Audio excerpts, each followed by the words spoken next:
Kaukana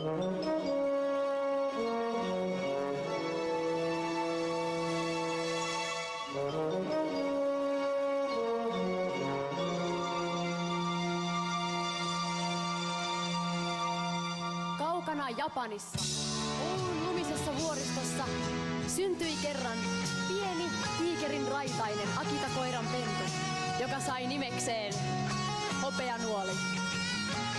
Tiikerin raidalliset akitat ovat tunnetusti parhaita karhukoiria, joten Hopeanuolen hennoille pennun hartioille laskeutui raskas tulevaisuuden taakka. Oulun vuorilla nimittäin mellasti vaarallinen ja verenhimoinen Akakabuto-karhu. Vanhan Gohe Takedan luoti oli aikoinaan lävistänyt Akakabuton oikean silmän ja vahingoittanut samalla sen keskushermostoa.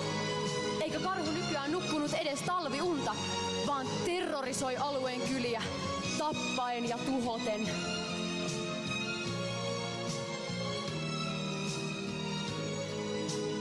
Karhunmetsästäjät olivat seudun ainoa toivo, ja Hopeanuolen raskas koulutus alkoi jo pienenä pentuna, kun sen isä, Riki, kuoli Akakabuton käpälän kautta. Vaaditaan paljon sisua selvitä tästä koulutuksesta, joten Hopeanuoli kasvaa ja voimistuu, jotta jonain päivänä hän voi kohdata hirmuisen Akakabuton, isänsä murhaajan ja kyläläisten kauhun ja voittaa sen.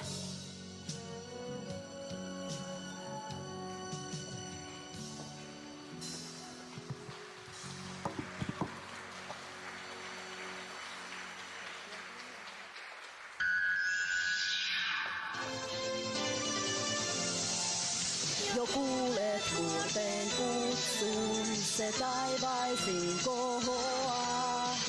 Jossain kaukana jo jokin odottaa. Yhä veren jäljet loistavat niin kirkkaina. Ja viimein tiedät sen, miksi syntynyt sä oot. Ja totuus selviää, jos vain jaksaa.